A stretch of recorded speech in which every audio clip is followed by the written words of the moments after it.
So welcome back to our series. In this video, we are going to be talking about, can AI writing tools be used ethically? And I know we have lots of thoughts, so let's dive in. What topics of interest to start with? I mean, I guess I'll start by saying, yes, I unequivocally believe they can be used ethically. I don't know that I believe they will be used ethically because I don't think that we are prepared to grapple with the ethical questions involved without some serious guidance and support. And I don't feel like that guidance and support is built into any of the models that are currently adopting this technology. So I remain very idealistic about its potential and pretty pessimistic about its delivery. I guess what I usually start with when I think about the ethics of a technology is um, who who created it, who is marketing it, or who is profiting or benefiting from it, who are the target users, who are excluded users, and then who gets exploited or harmed by the use of this. Um and that I'm so I'm I'm immediately wondering, who are the people who created ChatGPT, and what kinds of information did they put into ChatGPT to train it? And as I mentioned in an earlier video, the early versions of ChatGPT were basically unleashed on the internet. Already, decisions have to be made on what kind of information goes into these AI programs. And with the recent connection to Bing, where Bing has their own version of ChatGPT, I believe is my understanding. What is Bing's interest in using ChatGPT? How will they plan to use it? How is that going to affect people? And as we see, it apparently was trying to convince someone to leave their spouse.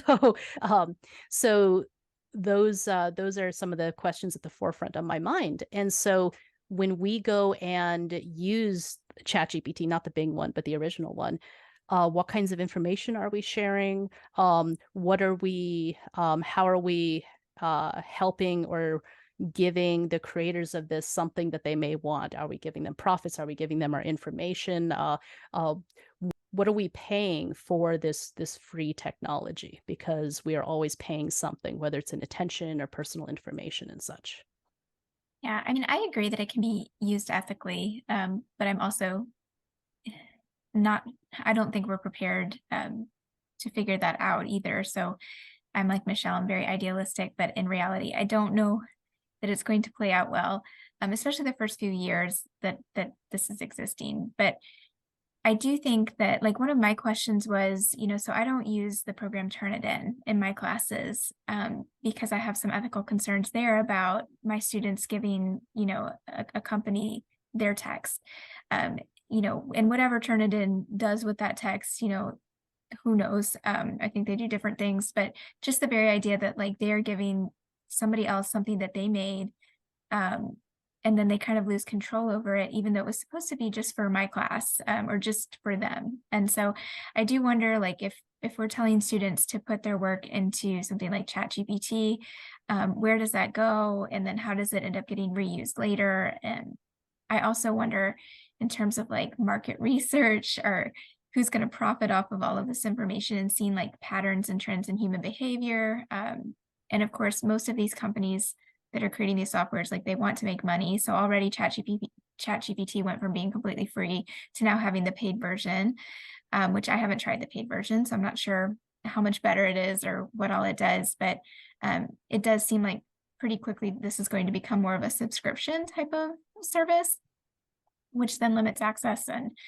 can create some disparities and inequities or perpetuate ones that already exist. So I do worry about those things. I also, like Michelle mentioned earlier, am really worried about the policing culture that it can create within education. That's probably the thing I'm seeing most at this stage among my colleagues, is just this almost vicious, like, desire to police students or catch them out at things. And even in colleagues who normally I see as very student-centered, and having really good relationships with their students. And so I think it's kind of bringing out the worst through fear. People are just afraid. I think they feel like they're losing control. So then they lash out in fear, and it becomes this police surveillance culture. So I think that if we are going to use ChatGPT I can't say it anymore, in whatever video we're in now. But I do think that one of the things we have to do is just always be upfront about how we're using it. So, you know, if we're asking students to use it in a classroom, like spelling out exactly how we want them to use it, what's okay and what's not okay.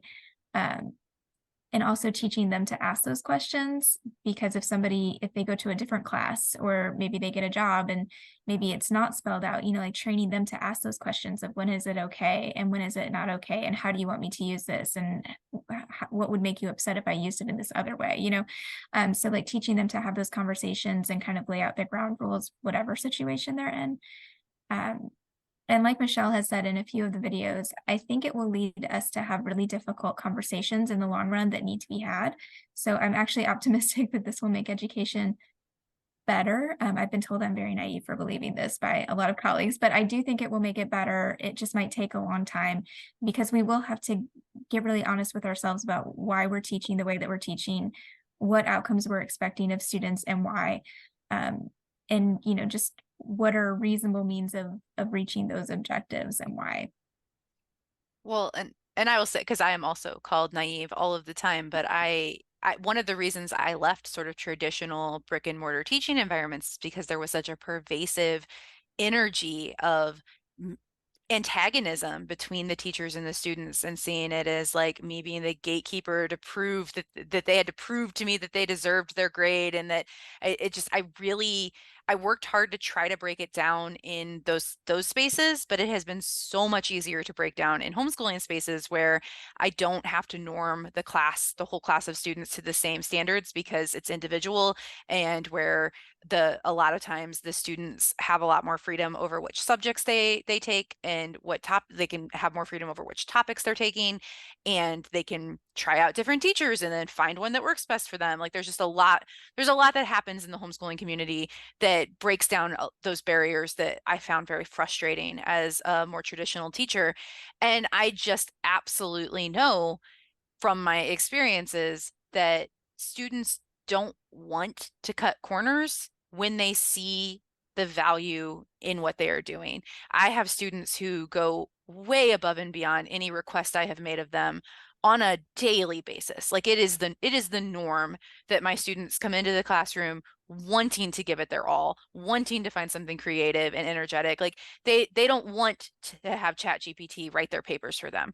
They do want to feel successful, they want to feel capable, they want to feel supported and heard.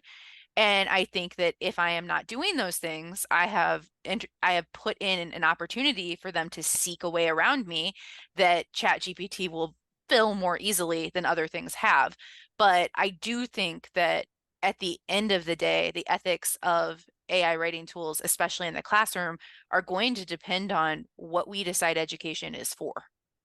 It's making me reflect on how technology philosophers sometimes say that technology does not actually change anything, but it reveals or it brings forth, a Heidegger. And yeah, it's this technology is not changing anything. It's just revealing and putting at the forefront conflicts and difficulties that already were there. And I completely agree, Michelle. That is definitely one thing that I like about doing about teaching homeschoolers and teaching, you know, independent classes, essentially, where I have more freedom to try to encourage the types of skills and behavior that I wish that my students had had at the college level. And one of them was just asking for help. When I was a professor, I had an open policy. I basically said, if you need an extension, you just need to ask. And that was very important. Sometimes they didn't ask in time, but if they asked, I'd say, okay, cool. How long do you need? You know, how's an extra week or whatever. And I know that there are a lot of professors who will not give extensions for various reasons. It's, you know, that I won't question why, but in my classes, I had the freedom to do that. And I said, but I have magical professor powers, but you need to ask me. And when I have students asking for extensions, I thank them for asking. I say, I'm glad that you came to me. I'm glad you asked me. How's this? Let's work on that. Or let's check back in with me in a week and let's see if we're able to get you back on track. And I think that is a difference in how teaching has been handled from our generation when we were growing up, that that we didn't have that type of freedom, and there was a lot of shame around that. And so that, I think, I agree, it definitely helps to defuse the need of many students to find a way to cheat. And yeah, most students who cheat, they do not turn in good quality stuff. They are cheating out of desperation, and finding ways to defuse that need, and instead to find better, more restorative practices, I think are really important. Candace, talking about the college classroom, one thing that came to my mind was how, when I was teaching, we had disability services, we would have accommodations that we would give for students. Oftentimes, in terms of test taking a quiz or a test in the classroom, that students who had a disability that needed accommodation would be able to go to a testing center, or we get extra time on tests and such. And I saw a professor online who was frustrated, and they weren't sure what to do because they would assign a lot of take-home papers. And because they were not confident in their ability to be able to establish that, yes, a student wrote this, they said, I may have to require students to do initial drafting in the classroom. And I immediately thought about students who have disabilities or who need accommodations. I myself had a terrible time having to do actual work in a classroom with a bunch of other people around, because other people were just too distracting. And so thinking about how we already are, challenged in trying to accommodate students and give them, supportive environments to be able to do their work, and how we could end up having conflicts because of that. And that there are many students, I think, who will be unable to draft an initial paper in the classroom. And they are students who would absolutely do their own work, but they need a particular environment. And how are colleges going to be able to adapt and recognize and fulfill all of these different types of needs at once? That is going to be a big challenge, and I don't envy them at all, because I don't see an easy way to deal with that. I've seen several teachers say, well, I'm just not going to allow anybody to write, and everything will have to be handwritten in front of me. And that is an extreme reaction that is not conducive to the writing process. It's not conducive to how writing works, or the time that it takes, or the individualization of the thinking process or revision. A better strategy that I've seen some teachers say is that they're going to require oral defense of the work, so that they'll take the papers and give feedback on them, and then they will put together, like much like people have to defend a dissertation, they'll have to, either in front of the class or one-on-one with the teacher, answer questions that would prove that the work is theirs ostensibly, but also, allow them to dig deeper into what they did and kind of talk about that process with their instructor. And I like that idea, but I think that there are some ethical considerations in, one, where is the time going to come from for teachers who already barely have time to mark up papers, and now they're supposed to one-on-one individually have a defense with each individual student in their class. And then two, we're not all trained in oration, right? So a student may be very good at writing a paper that they genuinely did write all on their own, and not be able to orally defend it. And if we're not going to provide them with the training and the tools to do that well, then I don't think it's very ethical of us to ask them to be able to do this other skill to prove that they did the skill that the class is about. And I'm curious how we're going to work around those demands. And both of those responses kind of assume that students are cheating to begin with, which, as we've all said a few times now, we would hope that we don't enter an educational environment like that, where the assumption is that you're, guilty until proven innocent. Some assignments that I've seen that seem like creative takes on this issue are asking students to use ChatGPT for like certain passages of their writing, like that they're required to put in a certain amount of words from ChatGPT, almost as like invention points. So one of the ones I saw was for a creative writing class, and granted, like this probably works better for creative writing than it might for other kinds of writing, but he said you have to include 3 150-word passages that were generated by ChatGPT, but then you have to build your story around those 3. So you know, you could come up with a story idea. You could put your story idea into ChatGPT and then say, give me an idea for a character based on this plot. And then if ChatGPT gives you a character sketch, you know, you could use the character sketch up to 150 words or something, but then you would have to then carry on the story and build up that character even more. And so there are ways to kind of have students use this in small doses where we can kind of guide and watch how they're using it, and then maybe even be able to tell them like their strengths and weaknesses at using the tool. Like, you know, I noticed that you're becoming overly reliant on ChatGPT in this way by the way that you're using the text that it generates, versus maybe another person is doing a better job of kind of running with it, you know, in their own way. I don't know. I'm just kind of rambling off ideas at this point, but I do wonder if there's ways to just kind of integrate it into your assignments and lesson plans in thoughtful ways that expose students to it, but give them clear parameters, so that then you're not having to create that policing culture. Yeah, I think that's a great idea. And yeah, that again helps to defuse the tension around it, is that if you include it as part of the assignment, that keeps it from being taboo, essentially. To play, not play devil's advocate, but you know, to play the skeptic. I think it might have been Evan Pushak, it might have been somebody else saying that including ChatGPT as a tool is a bit concerning, because then it's no longer the student and the teacher working together on a paper. Now it's the student and the teacher and this other entity that was created by some people who we don't really know, and now they're always going to be in the room too. And do we want that?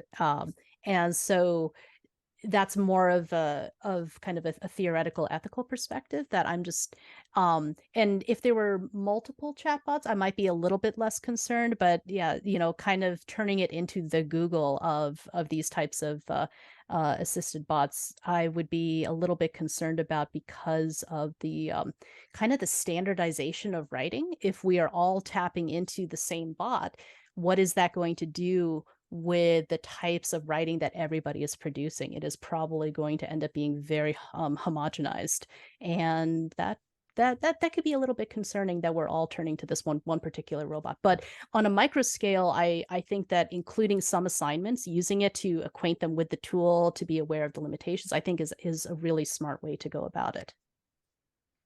What you said, I agree with what you said. So this is kind of just another devil's advocate that I don't necessarily agree with the devil's advocate position, but it reminded me of, so a couple of my colleagues study graduate writing, so at the graduate level, and some of the articles that they've showed to me actually have like the other person in the room as the title. And it's basically like showing that a lot of graduate students, when they're learning to write in their disciplines, they are becoming really reliant on third parties that are not them or their main mentor, their dissertation director, or their PI, or whoever it might be. And it usually is a parent, like who, or somebody that they know who's also like, you know, educated, because a lot of students who explain this phenomenon are maybe first-gen students, or they don't have a lot of access, so they kind of become reliant on this chosen whoever it is. But it can create like some conflict in the writing process, because there is this triangle and not everyone is aware of who's always there. And then it reminded me too of just at the undergraduate level, I'm sure that happens as well, especially with our students who do have parents, you know, who have college degrees. I'm thinking at the college level, who, you know, for every paper that they write, they have mom read it, you know, and give them feedback before they turn it in. And it's like, we don't see those things, but it may be that invisible third person is there already, and it may be more homogenous than we think, you know, like, not that everybody's mom or dad is the same, but if they're all coming from kind of similar positionalities in terms of their identity and social class, like they might be getting very similar advice on how to phrase things or how to write things. And so that it's interesting, because this might be another like revealing moment too, of just making something more visible that's been there for a while, but that we didn't want to acknowledge, you know, that some of our students are getting this kind of feedback and help outside of the relationship between student and teacher, or student and professor. That's brilliant, because one of my other concerns about access was going to be the assumption that that people with more access, with higher economic status, with better technology, would tend to be the users of ChatGPT. But speaking as someone who was basically first gen, my father went to a military academy, but basically first gen academic, I felt it. I felt it very strongly, and so maybe we would have essentially the poor student or the socially disadvantaged student's mom who's ChatGPT reviewing their stuff and assisting them instead. So it could actually go the other way, that the people who have the social capital and have the privilege and the advantages, they already have their human network who is able to help them and support them, and that students who don't have that human network may have to turn to the slightly less reliable ChatGPT, the budget model. That's fascinating. And that is happening. There are so many examples of where like tech companies that are, and these are not ones that I'm necessarily knocking. In fact, many of them are ones I've used in my own education of my kids. But I have seen schools that are like these charter schools, or these schools in, the public schools where kids are coming in, and all of these tech models like Khan Academy, or there's some other one that's like on a tablet that you just go through all these online learning models for kids, and they're touted as being individualized and great for the future. But the kids with the most affluence and the most access are not being educated that way. They are in schools where they get to do all these hands-on learning projects, and their education does not look anything like that. So the question of like, well, what are you planning for the future? Who is getting educated in what way, and what roles are you expecting them or almost forcing them to play based on the way that you have educated them? And I do think that there is a risk that the people who end up depending on these language models for their writing will be the people who have least economic power and the least academic access, so that their writing ends up becoming more standardized and easier to be like, oh yeah, there's another ChatGPT resume. Whereas the ones who have been, put in a different environment will be able to create more unique writing and be able to stand. It'll be like we've seen that names, like that names that have certain gendered names have been used to separate applicants on resumes, or names that have certain racial connotations have been used to separate names on resumes, or applicants on resumes. And I wonder if we'll see that too. If you can tell that they used a language model, that will go in the no pile. Absolutely. There's already a big stratification happening. So I've heard in affluent private and charter schools, with more of a focus on socio emotional learning, and that the like advanced placement classes actually are falling out of favor with the most powerful and the most wealthy, because part of the appeal of advanced placement classes is you save money on college. This is what I've heard. So Candace, maybe you could correct me if this isn't the case, but so more lower socioeconomic students who are high achievers are doing the advanced placement tests. So they are busting their butts sophomore year through senior year of high school to try to get college credits ahead of time. Meanwhile, some of the really affluent schools where the kids don't need to worry about being accepted because their parents went to places and gave lots of money, they get to do all of these like socio-emotional learning and meditation and focusing on developing themselves, also cultivating them as leaders. So we have that thing we talked about earlier about consumers of technology versus users versus creators, and we are recapitulating that stratification again. And it's so frustrating, because I did some research in STEM, specifically on women of color and girls of color in STEM. And as soon as a disadvantaged group or a marginalized, underrepresented group start to catch up, the landscape changes again. And then the cool thing no longer is cool anymore. And then the rich and powerful move on to something else. And so that is absolutely a concern. A concern that I have is reinforcing that type of stratification, just in a different flavor.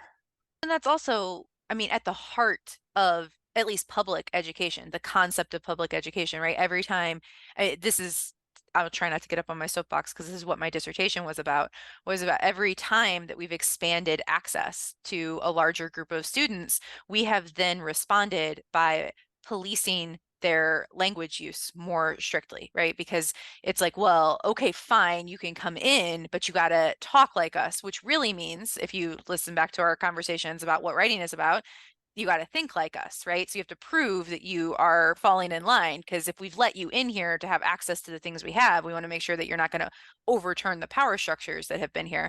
And if you just trace like the expansion of who gets to go to college over time, it has happened at every single turn that there has been an expansion of access. There has also been a clamping down of what kind of writing are they allowed to produce, and what kind of writing classes do they have to take. And English 101 was originally a remedial class, because it was intended for people who were coming in and didn't have an aristocratic background and didn't talk properly. And so for hundreds of years in American educational history, we've always been saying, oh, these kids today can't write, so they have to take this class. When what we really mean is they're not writing the way that we want them to. They're not reinforcing the thought patterns that we want to see. Wow. Yeah, my advisor in grad school, Italian American, grew up in the Bronx, I think. Went to a finishing school, and part of that was fixing their accents. So yeah, that's definitely a thing, that code switching, and knowing how to take charge of that and having control over it is very empowering. But it's really unfortunate that it still gets policed and it still gets forced on people. And that's, again, I think that difference between being a consumer and and an object, basically, of this, versus being a subject and being a conscious user or a creator, is being able to have control over that.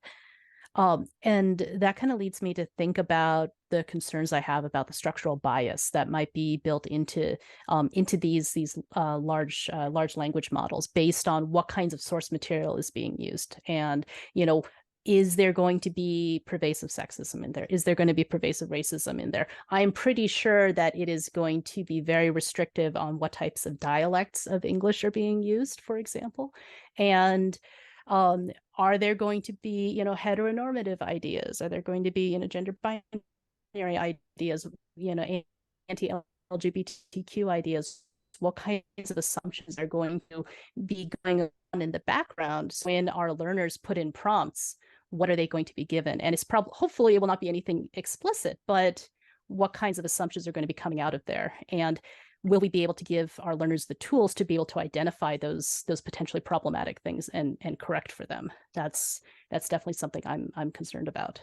Well, in some ways, if it was explicit, if it was just, hate speech, then we would be able to see it and clearly go, no, you're not going to use this tool. But I think the fact that it can be so insidious, and, you type in something and it doesn't look hateful in any way, but they only gave you white male authors when you asked for a list of what books should I read on this topic, and you don't even realize all the people that got left out, right? Or they only list heteronormative relationships when you ask about this particular a list of people who might fit this example, and you won't even know what you don't know, because if you're relying on a language model that is pulling from those biases, it's just going to reinforce them, and it's an endless loop.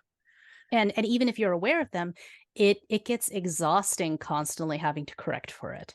And so I don't know the limits of the current model, but that is definitely something that I am concerned about. And again, it comes up with every technology, but especially any technology that reflects ourselves back at us, that reflects our own creations back at us. Those we have found tend to show that bias very starkly, and that we need to be very, very concerned about it.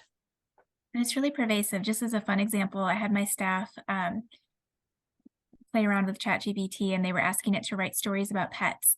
And we didn't calculate the exact percentage, but it seems like at least, 7 or 8 times out of 10, the story about pets was about dogs.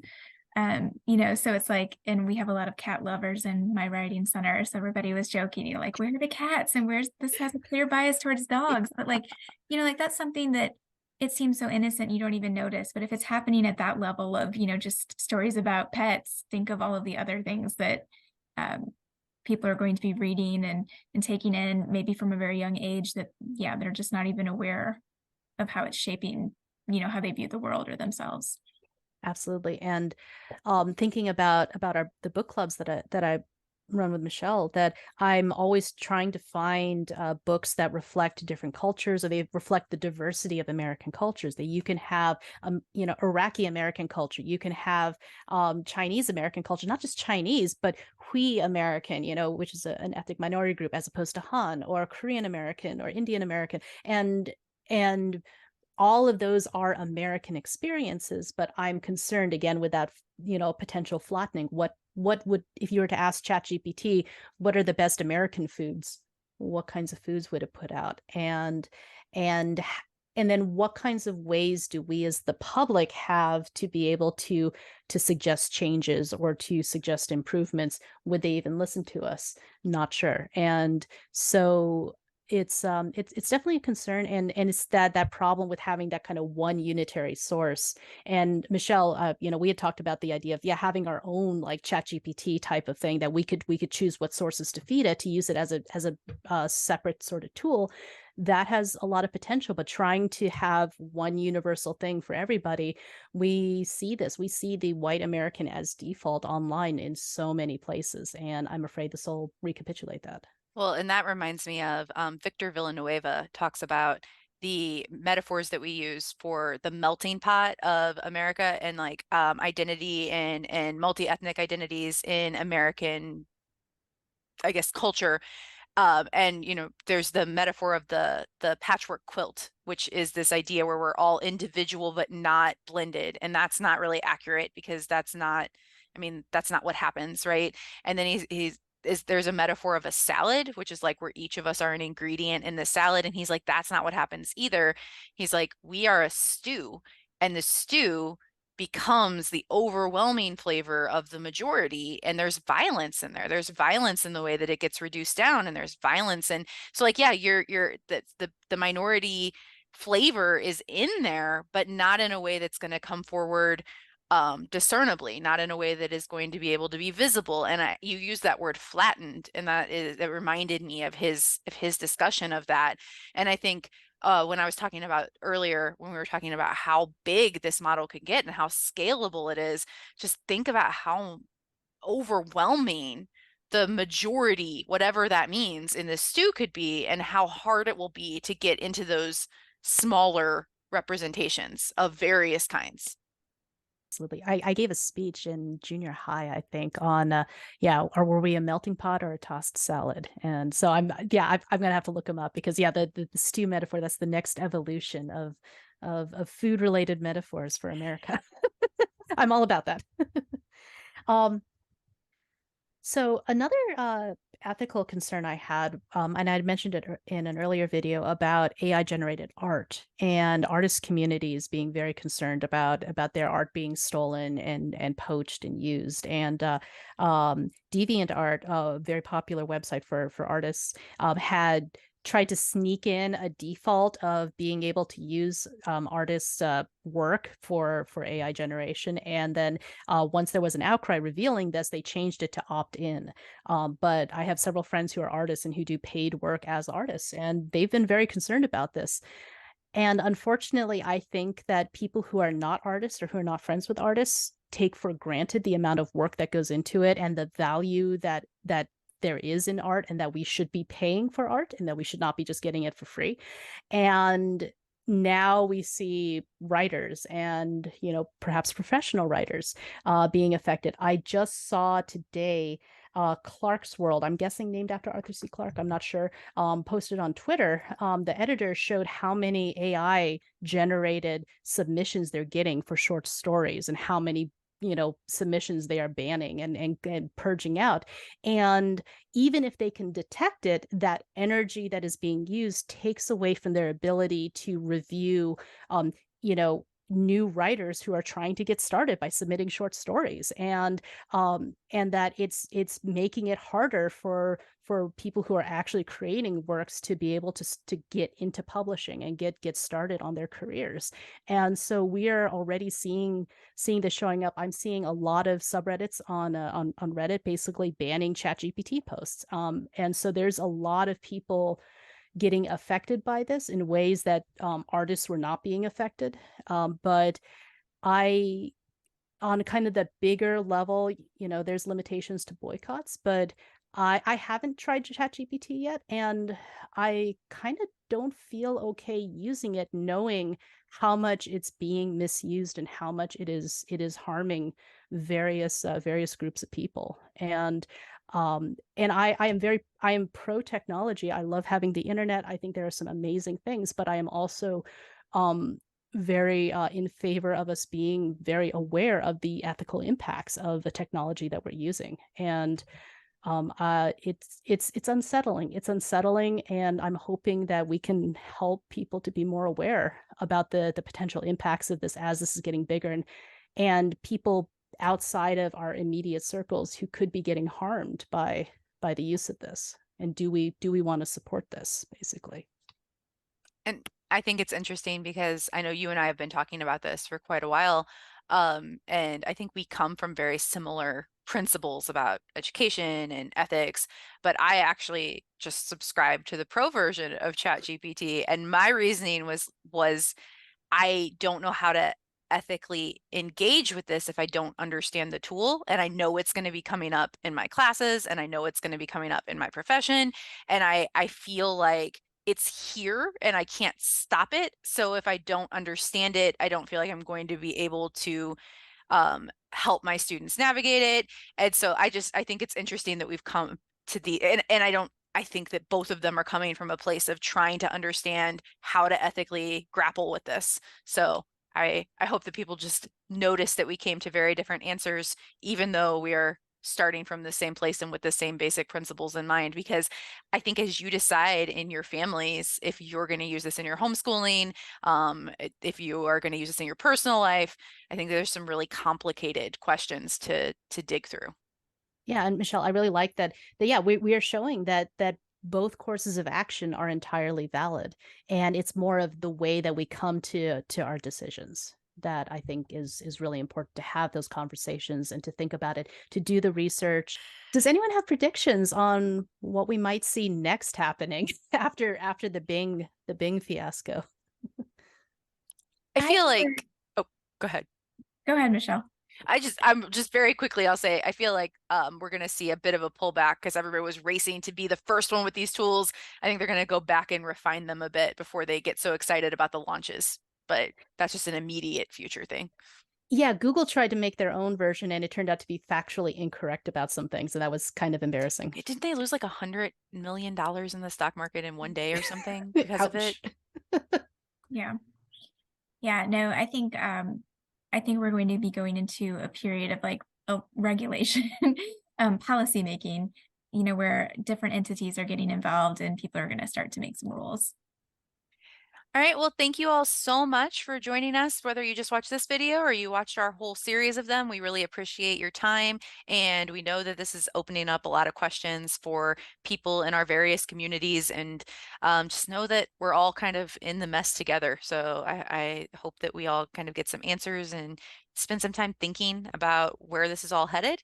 And yeah, thank you. And we will be posting a place for you to ask any questions, and hopefully we can jump in those comments and respond and share some of the links to the things we referenced. So hopefully you can keep researching this. Thank you. Thank you so much.